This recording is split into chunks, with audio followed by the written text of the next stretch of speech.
20 graus a temperatura nesse início de manhã de quarta-feira. Ontem nós começávamos o dia com 14 graus aqui em Florianópolis. Amanda Santos trouxe a informação que lá na Serra 5 graus e realmente as manhãs têm amanhecido mais geladas. Só que aí chega no meio do dia, começo da tarde, com o sol aparecendo, em algumas regiões do estado a temperatura vai lá para os 30 graus. E chega no fim do dia, o que acontece? O sol se põe, aquele ar seco dá lugar à chuva, a temperatura novamente despenca. E com isso a nossa imunidade como fica? Quem sofre de asma, bronquite, rinite, existem várias doenças respiratórias e com elas aquelas crenças que a gente aprende desde pequenininho, desde criança, com nossos pais, nossos avós. Mas afinal, o que é mito e o que é verdade? Para explicar mais sobre esse assunto, nós estamos aqui recebendo hoje no nosso Santa Catarina no Ar, o Dr. Jorge Coetzee, que é alergista. Doutor, muito bom dia, obrigado pela sua presença aqui nos nossos estúdios para falar sobre os mitos e verdades. O que a gente pode colocar, doutor? A nossa primeira pergunta, que vai aparecer aqui já no nosso telão,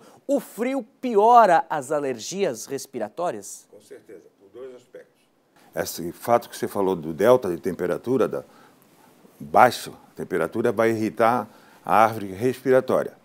E aí o paciente que já é alérgico, ele passa a ter mais problemas. E o outro fato é o fato de ficar fechado dentro dos ambientes.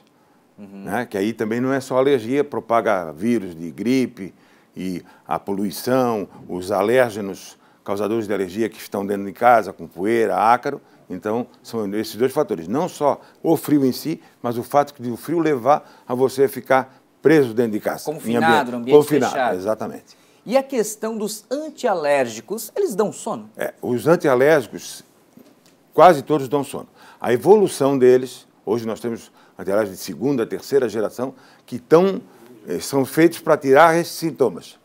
Esses efeitos colaterais, melhor dizendo. Então, nós temos boa qualidade hoje de antihistamínicos, que são os antialérgicos, que não dão tanto sono. Essa daqui é uma típica de mito ou verdade, doutor. Limpar a casa com vassoura aumenta o risco de alergia, levando em consideração aquele pó todo que ele levanta? A poeira domiciliar é um coloide, um aerossol incolóide. Então, ele tem um movimento próprio que se mantém esparso no ar por mais tempo do que se você jogar um cimento no ar, ele cai. A poeira ela fica se movimentando. Então, quando você varre, a pessoa está na rua, chega dentro de casa, ele está exatamente na altura do teu nariz para tu botar ele para dentro, para tu respirar, inspirar, e aí o paciente que é alérgico vai sofrer as consequências. Então, varrer nunca, pano úmido e aspirador. Tá vendo? Você que fica falando, porque é coisa de mandrião, usar o aspirador de pó, pega uma vassoura, menino. Não, aí o doutor está falando que realmente vale a pena usar o aspirador. Purificadores de ar podem evitar crises alérgicas? Eles ajudam na limpeza, mas não é uma coisa efetiva que vai acabar, né? Questão dos produtos com cheiro forte, doutor, eles pioram as alergias, mito ou verdade? Verdade. O paciente alérgico ele tem uma mucosa respiratória, que vai do nariz ao alvéolo no pulmão, que é sensibilizada ao alérgeno, ao causador da alergia dele. Mas substâncias com cheiro forte são irritantes. Então, ao ser inspirados e passar nessa área, eles vão também irritar aquela mucosa que já está previamente irritada pelo paciente que é alérgico. Qual a diferença entre gripe e resfriado? A gripe é um processo viral, o resfriado é uma coisa mais suave, mas as duas se confundem. E confundem também com a rinite alérgica, né?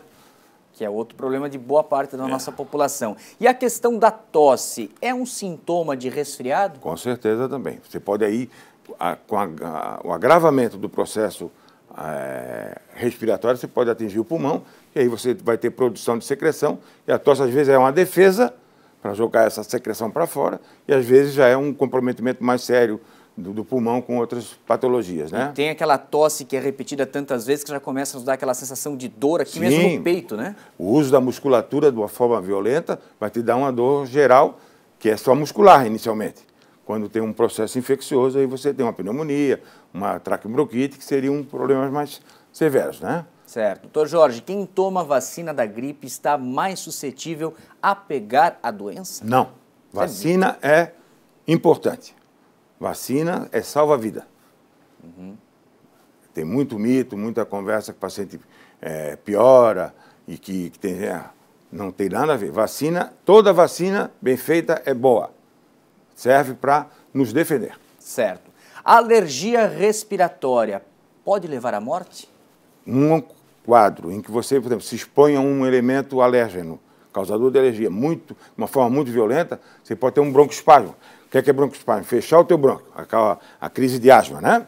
Você fecha de bronquite alérgica. E aí você morre em insuficiência respiratória. Mas são casos muito raros, né? Mas existe.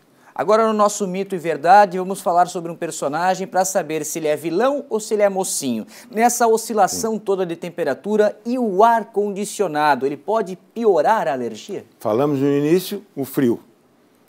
A mucosa nasal, a mucosa respiratória é sensível a irritantes inespecíficos. O frio é um deles.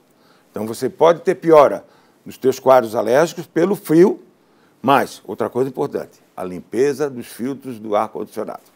Tanto no carro como em casa. Você tem que manter isso limpo, porque é um acúmulo, ele é um filtro, ele limpa e fica parado ali. Aí, quando você liga, o ar vem com essas impurezas e aí você sofre outro choque. Certo. Desse choque, isso que eu quero saber ainda do ar-condicionado, quando nós estamos numa temperatura 30 graus, suando, entramos no carro ou em casa e ar-condicionado lá embaixo. Esse é outro fato. Nós temos a rinite vasomotora, que é só pela mudança de temperatura, do quente para o frio. Banhos quentes e ir para o frio. Nessa época, mesmo dentro de casa, você sai do seu banho fabuloso, quentinho. Aquela sauna. Exatamente. O quarto, pós-banho, está frio. Pior ainda, toma banho e vai para a night, vai sair.